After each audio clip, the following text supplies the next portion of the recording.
पूतना उद्धार। अब पूतना वध की बात आ रही है। योग माया ने आकाशवाणी द्वारा कंस से कहा, तेरे काल का जन्म हो चुका है। तो कंस घबरा गया। उसने तुरंत जन्मे हुए सभी बच्चों की हत्या करने का आदेश दिया और इसी हेतु से उसने पूतना को गोकुल की ओर भेज दिया। वह चतुर्दशी की सुबह गोकुल आई। पूत का अर्थ है पवित्र। जो पूत नहीं है वही पूतना है। पवित्र क्या नहीं है? अज्ञान। सो पूतना का अर्थ है अज्ञान, अविद्या, और पवित्र है केवल ज्ञान। गीता जी में कहा है, न ही ज्ञाने न सिदृशम पवित्र में विद्यते। इस संसार में ज्ञान के सिवाय पवित्र करता और कुछ नहीं है। ज्ञान सा पवित्र कुछ भी नहीं है। ज्ञान धनार्जन का साधन नहीं है। आत्मस्वरूप का ज्ञान ही ज्ञान है। ज्ञान पवित्र है और अज्ञान अपवित्र। अज्ञान से वासना का जन्म होता है। पूतना वासना का ही स्वरूप है। पूतना चतुर्दशी के दिन क्यों आई? क्योंकि उसने 14 ठिकानों पर वास किया था। अविद्या वासना 14 स्थानों में बसती है। 5 ज्ञानेंद्रिय, 5 कर्मेंद्रिय, मन, बुद्धि, चित्त और अहंकार, ये 14 स्थान हैं वासना अविद्या पूतना के बसने के। इसी कारण से वह चतुर्दशी के दिन आई। रामायण में भी हमने देखा है कि कैकेयी ने राम के लिए 14 वर्ष के वनवास की मांग की थी। इसका भी यही कारण है कि इन 14 स्थानों में बसे हुए रावण को मारने के लिए 14 वर्ष तक की तपश्चर्या करना आवश्यक है। नीति और धर्म के मना करने पर भी यदि आंखें परस्त्री के पीछे भागे तो मान लो कि अपनी आंखों में पूतना आ बसी है। स्त्री को स्त्री रूप में नहीं, ब्रह्म रूप में देखो। आंखों में से होता हुआ पाप मन में दाखिल हो जाता है। आंखों में पूतना होगी तो काम मन में भी बसेगा। जगत के किसी भी व्यक्ति को भगवत भाव से देखने में कोई बुराई नहीं है, बल्कि अच्छाई है। किंतु किसी भी व्यक्ति को सांसारिक काम भाव से देखोगे तो समझ लेना कि मन में पूतना आ बसी है। धर्म और नीति जिस खाद्य पदार्थ का आहार करने को मना करे, वहीं खाने की इच्छा होने लगे तो मान लो कि तुम्हारी जीभ में पूतना आ बसी है। विभत्स और अतिशय कामुक बातों को सुनने की इच्छा हुई तो मान लो कि पूतना कानों पर सवार हो गई है। पूतना हर एक इंद्रिय में बसी हुई है जो बहुत सताती रहती है। सभी इंद्रियों के द्वार बंद कर दो जिससे पूतना अंदर प्रविष्ट ही ना हो सके। पूतना सज सज कर सुंदरी का रूप लेकर गोकुल आई। 3 वर्ष की आयु तक बालक शिशु कहा जाता है। इस शिशु को मारने के लिए पूतना आई है। प्रश्न यह है कि पूतना शिशु को ही क्यों मारती है और शिशु वय की आगे की अवस्था वाले बालकों को क्यों नहीं मारती? जीवन की 4 अवस्थाएं हैं, जागृति, स्वप्न, सुषुप्ति और तुर्यगा। जागृत अवस्था में पूतना आंखों पर सवार हो जाती है। आंखों की चंचलता मन को चंचल करती है। इस प्रकार जागृति, स्वप्न और सुषुप्ति, इन तीनों अवस्था में अज्ञान सताता है। अर्थात पूतना 3 वर्ष तक के शिशु को मारती है। इन 3 अवस्थाओं को छोड़कर तुर्यगा अवस्था में जीव का संबंध ब्रह्म से होता है और तब पूतना सता नहीं सकती। जो व्यक्ति तुर्यगा अवस्था में प्रभु के साथ एक हो जाता है उसे पूतना रूपी अज्ञान मार नहीं सकता। हरे कृष्णा। पूतना 3 वर्ष के अंदर के बालक को मारती है। इस बात का अर्थ यह भी है कि जो सत्व, रज और तम इन 3 गुणों में फंसा हुआ है, उसे वह मारती है। माया त्रिगुणात्मक है। माया में फंसे हुए व्यक्ति को पूतना मारती है। संसार के मोह जाल में फंसे हुए सभी जन बालक ही तो हैं, शिशु ही तो हैं। इनको पूतना रूपी अज्ञान मारता है। किंतु सांसारिक मोह का त्याग करके जो ईश्वर के निर्गुण स्वरूप में लीन हो गया है, गुणातीत हो गया है, उसे पूतना मार नहीं सकती। गुणातीत अर्थात प्रकृति से परे रहने वाले व्यक्ति का पूतना कुछ नहीं बिगाड़ पाती। जब पूतना आई उस समय गोकुल की गाय वन में चढ़ने गई थी और नंद जी मथुरा गए हुए थे। इस घटना का सूचित अर्थ क्या है? गायों का वन गमन अर्थात इंद्रियों का विषय रूपी वन में गमन। इंद्रियां इस विषय रूपी वन में घूम रही होंगी तो पूतना रूपी वासना मन में आ धमकेगी। अज्ञान मन पर सवार हो जाएगा। जब इंद्रिय विषयों में खो जाती है, बहिर्मुख हो जाती है, तब वासना आ जाती है। इंद्रियों को प्रभु सेवा की ओर मोड़कर निरुद्ध करोगे तो पूतना रूपी वासना सता नहीं पाएगी। नंद अर्थात जीव। जीव जब हृदय गोकुल को छोड़कर मथुरा अर्थात देह सुख, देह दृष्टि में खो जाए, तब हृदय में गोकुल, पूतना, अज्ञान बस जाते हैं। नंद अर्थात जीव श्री कृष्ण को छोड़कर मथुरा जाए अर्थात देह सुख में फंस जाए, तभी वासना आ धमकती है। नंद अपने आवास में नहीं होता है, तभी पूतना आती है। पवित्र शरीर मथुरा में, पुण्यशाली हृदय ही गोकुल है। नंद जीवात्मा है। नंद रूपी जीवात्मा परमानंद परमात्मा श्री कृष्ण से विमुख होकर कंस अर्थात काम कला से मिलने जाए और गाय रूपी इंद्रियां वन रूपी विषयों की ओर दौड़ जाएं, तभी पूतना रूपी अविद्या आ जाती है। पूतना श्रृंगार करके आई है। अविद्या अपने साथ कई दोषों को लेकर आती है। अविद्या अपने साथ 5 दोषों को ले आती है। वे 5 दोष इस प्रकार हैं: देहाध्यास, इंद्रियाध्यास, प्राणाध्यास, अंतःकरणाध्यास, स्वरूप विस्मृति, विवेक भार गंवाना। पूतना का स्वरूप देखकर यशोदा आदि धोखे में आ गई। पूतना की वेड़ी देखकर देहाध्यास हुआ, रूप देखकर इंद्रियाध्यास हुआ, अतः स्वरूप की विस्मृति हो गई। फलतः उसको किसी ने नहीं रोका। वह सीधी नंद बाबा के घर में घुस गई। पूतना को देखते ही कन्हैया ने आंखें मूंद ली। पूतना ने उसको अपनी गोद में ले लिया। पूतना ऊपर ऊपर से तो बड़ा अच्छा व्यवहार कर रही थी, किंतु उसके हृदय में कुटिलता का विष भरा हुआ था। पूतना अपने स्तनों पर भी विष लगाई आई थी। संसार सुख का उपभोग करने के लिए मनुष्य भी अपनी आत्मा पर वासना का विष लगा लेता है।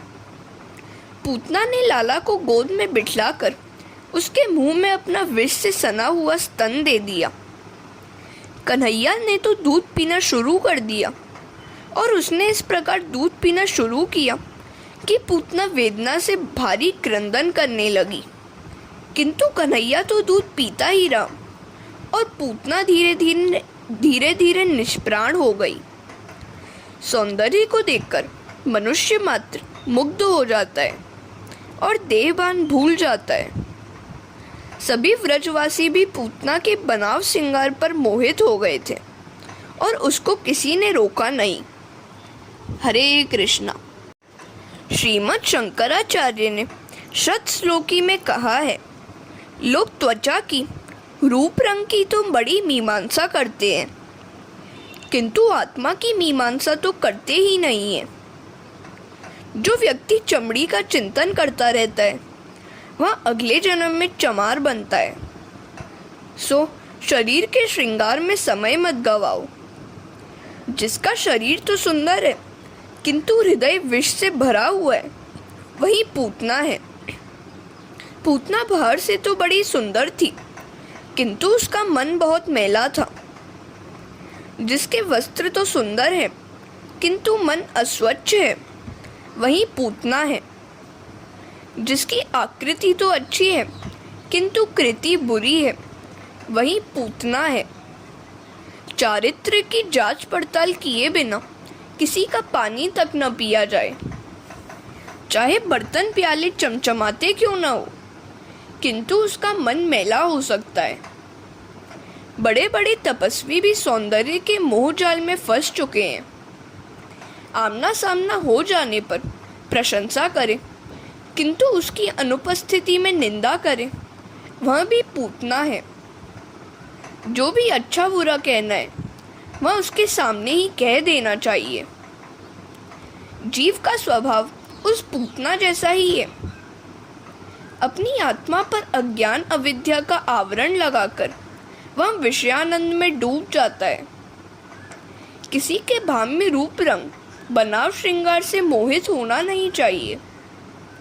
जो बाहर से सुंदर हो वह अंदर से भी सुंदर ही होगा, ऐसा मान लेना मूर्खता लेना है। पूतना दुष्ट थी, फिर भी व्रजवासी उसके रूप रंग के कारण धोखा खा गए थे। वासना उभर आने पर जीव अपना स्वरूप भूल जाता है। पूतना रूपी अज्ञान के कारण ही स्वरूप विस्मृति हो जाती है। पूतना को देखकर व्रजवासियों को इंद्रियाध्यास हुआ और स्वरूप की विस्मृति भी हुई। वासना रूपी पूतना का विनाश होने पर ही कृष्ण मिलन हो पाता है। सो मानो श्री कृष्ण वासना रूपी पूतना को मारकर शकुन करते हैं। मनुष्य वासना का दास है, अतः उसका पतन होता है। वासना रूपी पूतना से कभी आंखें न मिलाना। आंखों को ईश्वर से ही लगाए रहोगे तो वासना तुम्हारे हृदय में कभी नहीं आ पाएगी। पूतना को किसी ने नहीं रोका तो वह अंदर आ गई। जब वह अंदर आ गई तो कन्हैया ने आंखें मूंद ली। साधारणतः पूतना आंखों के द्वारा ही मन में घुस जाती है और फिर निकलने का नाम ही नहीं लेती है। आंखें बिगड़ी नहीं कि मन भी बिगड़ जाएगा। सो आंखों को हमेशा बचाए रखना।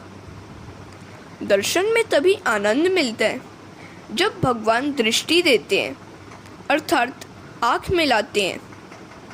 पूतना मलिन हृदय लेकर कन्हैया के पास गई तो भगवान ने आंखें मिलाई ही नहीं, मूंद ली।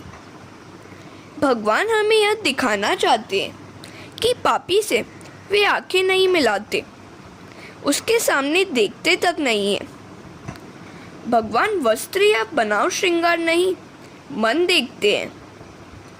बाहर से सजीले किंतु मन के मैले व्यक्ति से वे आंखें नहीं मिलाते हैं। हरे कृष्णा।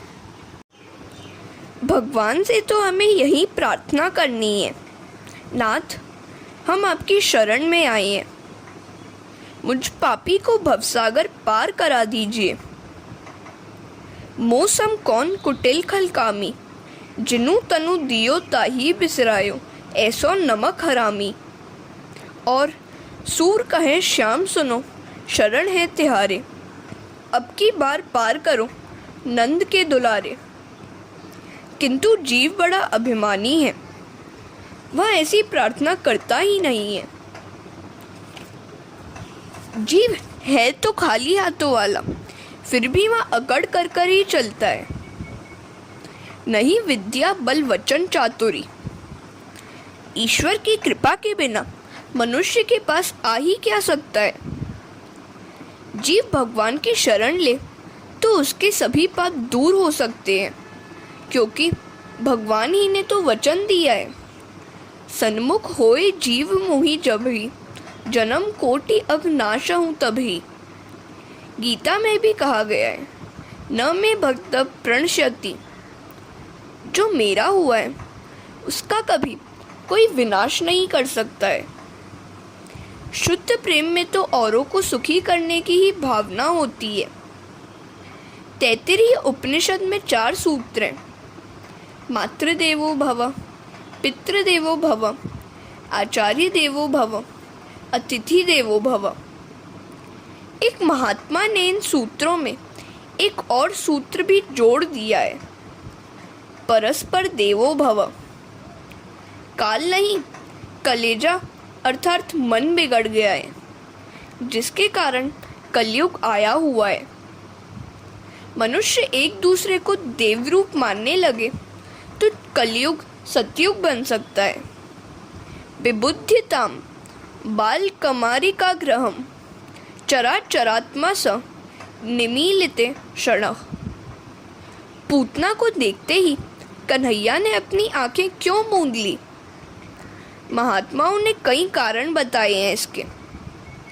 पूतना नारी थी, नारी अवध्य मानी गई है। पूतना को देखकर भगवान सोचते हैं कि इसे मारना तो पड़ेगा ही। स्त्री की हत्या करते हुए उन्हें संकोच हो रहा था, सो उन्होंने आंख मूंद ली। सामने कोई पुरुष हो और वीरता दिखानी हो तो और बात है, किंतु किसी स्त्री को मारने में कौन सी वीरता है? तो एक महात्मा को वह कारण जचता नहीं है।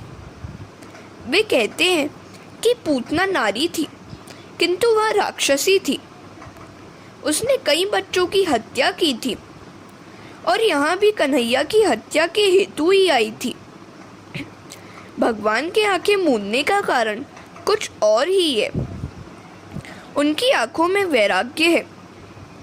उन्होंने सोचा कि यदि वे पूतना से आंख मिलाएंगे तो उसको ज्ञान प्राप्त हो जाएगा। वह जान जाएगी कि यह तो ईश्वर है। मेरे ईश्वरत्व का उसे ज्ञान हो जाने पर मैं जो लीला करना चाहता हूँ वह कर नहीं पाऊंगा। ऐश्वर्य का ज्ञान लीला में बाधा रूप है। यदि पूतना जान गई कि यह तो ईश्वर है तो वह दूध नहीं पिलाएगी। कृपा करते हुए भगवान यदि किसी से आंखें मिला दे तो उसे ज्ञान प्राप्त हो जाता है। खुदा नजर दे तो सब सूरत खुदा की है। हरे कृष्णा। भगवान ने अर्जुन से कहा था, अर्जुन, मैं जिस पर कृपा करता हूँ उसे मेरे स्वरूप का ज्ञान हो जाता है। यदि मैं पूतना पर दृष्टि करूँगा तो उसे ज्ञान हो जाएगा कि यह कोई सामान्य बालक नहीं, काल के भी काल है। उसे ऐसा ज्ञान हो जाने पर मैं लीला नहीं कर पाऊँगा। यह मुझे सामान्य बालक ही मानकर मारने आई, सो उसे अपने वास्तविक स्वरूप का ज्ञान कराना ठीक नहीं है। इस तरह पूतना को अज्ञानी रहने देने के लिए भी भगवान ने अपनी आंखें बंद कर ली थी। एक महात्मा कहते हैं कि यह कारण भी ठीक नहीं है। दृष्टि मिलन होते ही पूतना को ज्ञान हो जाने वाली बात ठीक नहीं है। दुर्योधन को ज्ञान हो पाया था क्या? पूतना विष लेकर आई थी तो लाल आंखें मूंद कर सोचने लगा कि इसे गोलोक में भेजा जाए या वैकुंठ में। तो एक और महात्मा दूसरा कारण बताते हैं। अपने किसी न किसी पुण्य के बिना कोई भी जीव ईश्वर के समीप जा नहीं सकता। भगवान आंखें मूंदकर यह देखने लगे कि इस पूतना ने किसी भी जन्म में कोई पुण्य किया भी है या नहीं। जिसके साथ बहुत प्रेम किया जाए वह संभव है किसी छोटे से कारण से उसी के साथ वैर मोल ले। एक महात्मा बताते हैं, कन्हैया सोच रहा था कि उसने तो माना था कि गोकुल के लोग उसे माखन मिश्री खिलाएंगे, किंतु यहाँ तो लोग माखन मिश्री खिलाने के बदले विष पिलाना चाहते हैं और डर के मारे उसने आंखें बंद कर ली। तो दूसरे महात्मा पूछते हैं, परमात्मा भी कभी डर सकते हैं क्या? कन्हैया ने सोचा कि विष पीने की शिवजी की आदत है, मुझे तो विष पसंद ही नहीं है।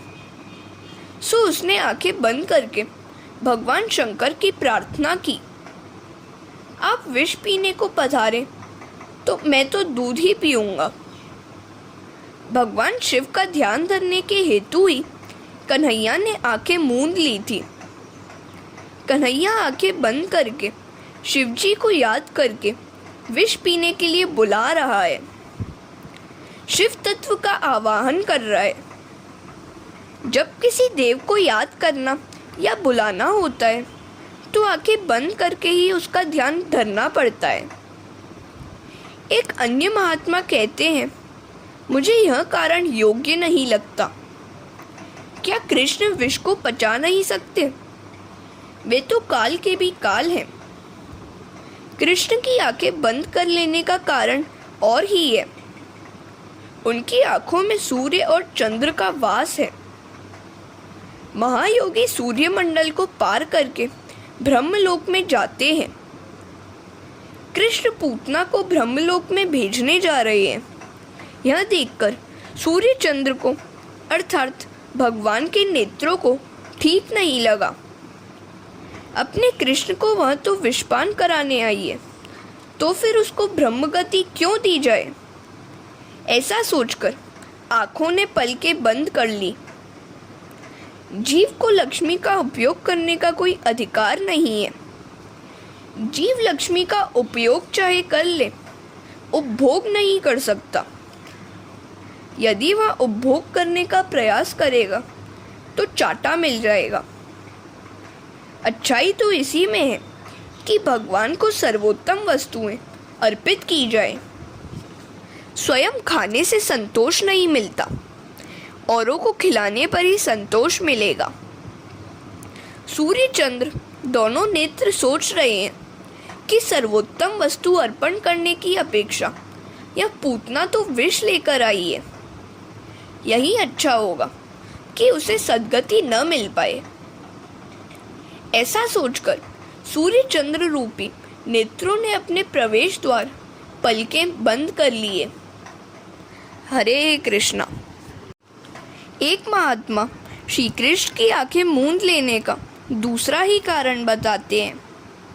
भगवान सोच रहे थे कि जब इस विषयदायिनी पूतना को मैं मुक्ति देने जा रहा हूँ तो मुझे माखन मिश्री खिलाने वाले व्रजवासियों को मैं कौन सी गति दूंगा, क्योंकि मुक्ति से बढ़कर देने योग्य अन्य कोई वस्तु मेरे पास है ही नहीं। और इस प्रकार सोच में डूबे हुए भगवान ने आंखें मूंद ली। इस प्रकार ये महात्मा मानो दशम स्कंद में भगवान की लीला में पागल से हो गए हैं। जीव गोस्वामी जो कभी किसी राजा के दीवान थे, कृष्ण प्रेम में पागल होकर लंगोटी पहनकर फिरने लगे। सनातन गोस्वामी बंगाल के जमींदार थे। दशम स्कंद का श्रवण होने पर वे कृष्ण प्रेम में पागल हो गए और ताड़पत्र की लंगोटी पहनकर लीला निकुंज में राधे कृष्ण करते हुए घूमने लगे। हमने देखा कि भगवान रामचंद्र ने भी शूर्पणखा से आंखें मिलाई नहीं थी। रामायण की शूर्पणखा और भागवत की पूतना एक ही है, दोनों वासना ही है। कन्हैया अब तो 6 दिन का ही हुआ है, राधा जी अभी आई नहीं है। राम जन्म में तो सीता जी साथ ही थी, सो उनको देखा था, शूर्पणखा को उत्तर दिया था, किंतु इधर राधा जी तो अब तक आई नहीं है, सो किसको देखूं? पूतना आंखों के द्वारा ही मन में आती है। सुंदर विषयों को देखकर आंखें उनके पीछे भाग निकलती है। मन जानता है कि यह मेरा नहीं है, मुझे मिलने वाला नहीं है, फिर भी पाप करता है। पूतना रूपी काम वासना पहले आंखों में आती है और फिर मन में उतर जाती है। पूतना ने यशोदा से कहा, मैं तुम्हारे बालक को दूध पिलाऊंगी तो वह हष्ट पुष्ट हो जाएगा। यशोदा ने लाला को पालने से बाहर निकाला और पूतना की गोद में दे दिया। पूतना मासी उसे लाड करने लगी।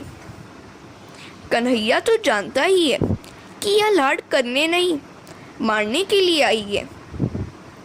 पूतना ने यशोदा जी से कहा, तुम्हें घर में यदि कुछ कामकाज करना है तो जा सकती हो। बोली यशोदा घर के काम में लग गई। इधर पूतना ने लाला को दूध पिलाना शुरू कर दिया। कन्हैया दोनों हाथों से स्तन को पकड़कर बलपूर्वक दूध पीने लगा। कन्हैया को तो दूध के साथ साथ प्राण भी मानो पीना था। पूतना व्याकुल हो गई। वह रो रो के कहने लगी, मुझे छोड़ दे कन्हैया, मुझे छोड़ दे। सा मुंच मुंच लमिति प्रभाषिणी।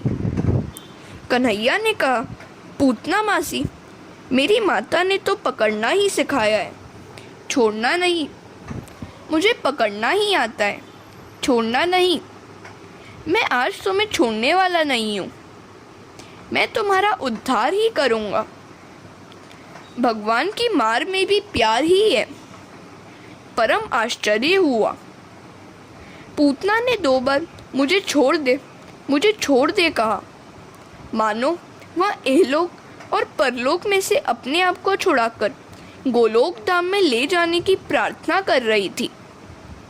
वह अहंता और ममता में से छुड़ाकर कृतार्थ करने को कह रही थी। पूतना व्याकुल हो गई, अतः स्वरूपानुसंधान नहीं रहा। उसने राक्षसी रूप धारण किया। वह आकाश मार्ग में कृष्ण को उड़ा ले चली। तो कंस के बगीचे के एक वृक्ष पर कन्हैया ने पूतना को गिरा दिया। वह वृक्ष पर गिरी तो और भी कई वृक्ष टूट पड़े। पूतना और वृक्षों के गिरने से एक बड़ा धमाका हुआ। अविद्या के कारण षड विकार उत्पन्न होते हैं। हरे कृष्णा। राक्षसी के वक्षस्थल पर कन्हैया विराजमान था। धमाका सुनकर गोपियां दौड़ती हुई आईं। यशोदा को कोसने लगी, हमने कितनी मिन्नतें मानी थी, तब कहीं तुम्हें पुत्र हुआ और तुम्हें तो इसकी कोई कदर कीमत ही नहीं है। यशोदा ने गोपियों का उल्हाना सुनकर आंखें नीची कर ली। उन्होंने कहा, यह पहला ही बालक है मेरा, मुझे बालक के लालन पालन का अनुभव नहीं है, सो भूल हो जाती है। अब आपका कहना मानूंगी। गोपियों ने कहा, किसी अनजानी पराई स्त्री को अपना बालक कभी नहीं देना चाहिए। होना था सो हो गया। अब हम घर लौटें और कन्हैया की नज़र उतारें। लाला को गाय बड़ी प्यारी है। एक गंगी नाम की गाय तो लाला की झांकी पाए बिना कभी पानी तक नहीं पीती थी, घास भी नहीं खाती थी। जब गोपाल उसे मनाते हुए थक जाते तो यशोदा के पास आते थे और कहते थे, माताजी, गौशाला में कन्हैया को ले जाना है। लाला के दर्शन होने के बाद गंगी घास खा लेती और पानी भी पी लेती। अनशन उपवास करने से शरीर हल्का फुल्का हो जाता है और मन में सात्विक भाग जगता है। विधि पूर्वक उपवास करने से पाप जल जाते हैं। बड़े बड़े ऋषि मुनि जब हजारों वर्ष तपश्चर्या करने के बाद भी प्रभु के दर्शन पा नहीं सके तो गायों को जन्म लेकर गोकुल में आ बसे। उनके हजारों वर्ष की तपश्चर्या भी उनका अभिमान और वासना जला नहीं पाई थी। सो उन्होंने सोचा कि गोकुल में गायों का अवतार लेकर अपना काम निष्काम कृष्ण को अर्पित कर देंगे और हम निष्काम हो जाएंगे। गोपियां लाला को लेकर गौशाला में आई और गंगी की पूंछ हाथ में लेकर लाला के शरीर पर सिर से पांव तक 3 बार फेर दी। मेरे लाला को यदि किसी की नज़र लगी हो तो इस गंगी की पूंछ में चली जाए। गोपियां तो मानो प्रेम की ध्वजा हैं। अपने कन्हैया को यदि कुछ होना है तो वह उसे नहीं, हम ही को हो जाए। इनका प्रेम विशुद्ध है। लाला को राक्षसी का स्पर्श हुआ, पर वह ठीक नहीं हुआ। कहीं कुछ अनिष्ट हो गया हो तो? इस बार तो हमारा लाला बच गया। इसे स्नान करने से शरीर निरोगी होता है। गौमूत्र बड़ा गुणकारी है, यह अनुभव सिद्ध बात है। गौमूत्र का पान करने से न केवल शरीर बल्कि मन भी शुद्ध होता है। गौमूत्र को महीन कपड़े से 108 बार छानकर पीने से मन का मैल दूर होता है, मन के पाप दूर होते हैं और मन शुद्ध होता है। यह प्रयोग 6 मास तक किया जाए। गौमूत्र पान के इस प्रयोग से स्वभाव में बड़ा परिवर्तन हो जाएगा। गौमूत्र में दिव्य शक्ति है। वह स्वभाव को सुधारता है, वह बुद्धि को भी निरोगी करता है।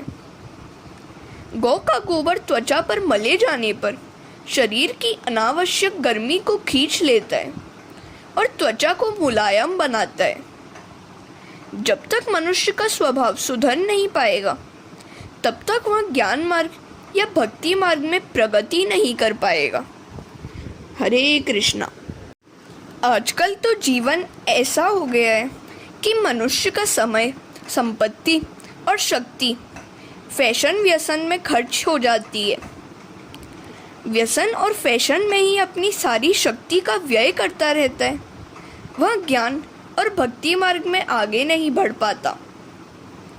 कन्हैया को पहले गोमूत्र से और फिर उष्ण जल से नहलाया गया। वह तो बड़े मजे में था। ऋषि रूपा गोपियां कन्हैया को घेर कर बैठी हुई थी। एक गोपी कहती है, आहा, कितनी सुंदर है आंखें हमारे लाला की। तो दूसरी ने कहा, इसके केश भी बड़े सुंदर हैं। तीसरी ने कहा, वाह वाह, इसके चरण कमल तो देख, कितने सुंदर हैं। सारी गोपियां बाल कृष्ण के एक एक अंग के सौंदर्य का पान करने लगी। ये ऋषि रूपा गोपियां तो वेद शास्त्र संपन्न थी।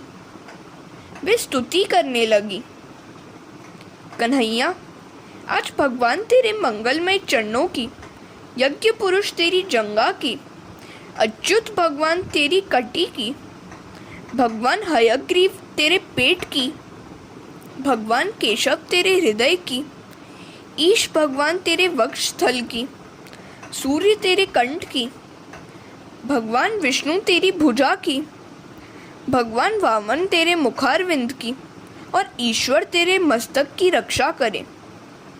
मेरा कन्हैया जब खेलता हो तब भगवान गोविंद, सोया हो तब भगवान माधव, चलता फिरता हो तब भगवान वैकुंठ और बैठा हो तब लक्ष्मीपति रक्षा करें। छठे अध्याय के 22 से 28 श्लोकों में बाल रक्षा स्तोत्र है। गोपियां वैसे तो जानती ही नहीं थी कि जिस भगवान की वे प्रार्थना कर रही हैं वह तो यह कन्हैया ही है। गोपियां अंत में कहती हैं, भगवान नारायण का नाम मेरे बाल कृष्ण की सदा सर्वदा रक्षा करे। गोपियां बाल कृष्ण को थपथपाती हुई प्रार्थना कर रही हैं। वे यशोदा से कहती हैं, इसे दूध पिलाओ। यदि यह ठीक तरह से दूध पिएगा तो हम मानेंगी कि अब यह डर नहीं रहा है। बाल कृष्ण स्तनपान करने लगे तो गोपियां आनंदित हो गई। चतुर्दशी के दिन शाम को नंद बाबा मथुरा से गोकुल वापस आए। इसी दिन पूतना का अग्नि संस्कार भी किया गया। जब योगी को श्री कृष्ण के स्वरूप की कल्पना करते हुए प्राण त्याग करने से मुक्ति मिलती है, तब उनके साक्षात दर्शन करने वाले को सद्गति की प्राप्ति होना कोई आश्चर्य की बात नहीं है। श्री कृष्ण बड़े दयालु हैं। विषदायिनी पूतना को भी अपनी माता की ही भांति उन्होंने सद्गति दी। ऐसा दयालु और कौन हो सकता है। यह पूतना कृष्ण मिलन में बाधा उपस्थित करती रहती है। ईश्वर 6 गुण वाले हैं। उन्होंने क्षण दोषों वाली पूतना को छठे दिन ही मारा। पूतना के 6 दोष हैं: काम, क्रोध, लोभ, मोह, मद और मत्सर। भगवान के 6 सद्गुरु हैं: ऐश्वर्य, वीर्य, यश, श्री, ज्ञान और वैराग्य। भगवान के प्रत्येक सद्गुण को अपने हृदय में उतारने वाला व्यक्ति दोष रहित हो जाता है। भगवान का नाम तो चिन्मय धाम है। चिन्मय धाम में प्रवेश करना है। इन चिन्मय धाम में प्रवेश कैसे किया जा सकता है? जब वासना का नाश होता है तभी चिन्मय धाम में प्रवेश प्राप्त होता है। इंद्रियों को श्री कृष्ण की लीला में नहला दो। हरे कृष्णा। इंद्रियों को परमात्मा के सम्मुख करो। गोपियां इंद्रियों से मुझे निहार सके, सुन सके, मन में रख सके, इसी हेतु से यह गोकुल लीला रची गई है। भागवत में इस पूतना चरित्र के सिवाय और कोई बाल लीला की फलश्रुति बताई नहीं गई है। इसका अर्थ यह है कि मात्र इस एक अज्ञान काम वासना को पहचाना जाए तो भी कुछ कम नहीं है। अज्ञान दूर होने पर श्री गोविंद से प्रीति हो जाती है। गोविंदे लभते रतिम। यह पूतना मोक्ष तो भगवान की अद्भुत बाल लीला है। इसका श्रद्धा पूर्वक श्रवण मनन करने वाले को श्री कृष्ण के प्रति प्रेम उत्पन्न होता है। इस चरित्र के चिंतन की आज्ञा दी गई है। यशोदा बुद्धि है और नंद जीव। बुद्धि और जीव दोनों ही यदि कृष्ण के साथ रहे तो कोई विपत्ति नहीं आएगी। बाल लीलाओं की एक रहस्यमयी बात यह है कि नंद और यशोदा, जीव और बुद्धि जब जब गोकुल से दूर होते थे कोई ना कोई संकट आ ही जाता था। इसका अर्थ यही हुआ कि जब भी जीव ईश्वर से दूर जाता है, दुखी हो जाता है। यशोदा अर्थात बुद्धि जब श्री कृष्ण से परे हो जाती है और नंद अर्थात जीव जब भी श्री कृष्ण को भूल जाता है, राक्षस आ धमकते हैं। शरीर और इंद्रियों को व्यावहारिक कार्य तो करना ही है, किंतु बुद्धि अर्थात यशोदा श्री कृष्ण से दूर होनी नहीं चाहिए। वह पूतना कौन थी? राजा बलि और रानी विंध्यावली की पुत्री रत्नमाला। जब वामन जी बलि राजा के यज्ञ में भिक्षा मांगने आए थे तब उनके स्वरूप को देखकर रत्नमाला के हृदय में स्नेह उमड़ आया था और उसके मन में आया था कि कितना अच्छा होता अगर इस बालक को मैं पुत्र रूप से पा सकती। मैं उसे पेयपान करा के उसका लालन पालन करके धन्य हो जाती। वामन के तेजस्वी स्वरूप को देखकर रत्नमाला के हृदय में पुत्र स्नेह उमड़ रहा था, किंतु उन्होंने उसके पिता की जो अवदशा की उसे देखकर शत्रु भाव भी उमड़ आया और उसके मन में वामन जी को मारने की भी इच्छा हो गई। अब ये वात्सल्य भाव और शत्रु भाव दोनों को लेकर रत्नमाला पुनर्जन्म में पूतना बनकर आई। श्री कृष्ण की लीला निरोध लीला है। जिसके मन का निरोध होता है उसे मुक्ति मिलती है। जब तक मन में वासना और विरोध होगा तब तक निरोध नहीं हो पाएगा। जब तक किसी भी वस्तु में सूक्ष्म वासना भी रह गई होगी मन का निरोध नहीं होगा और फलतः मुक्ति भी नहीं मिलेगी। हरे कृष्णा।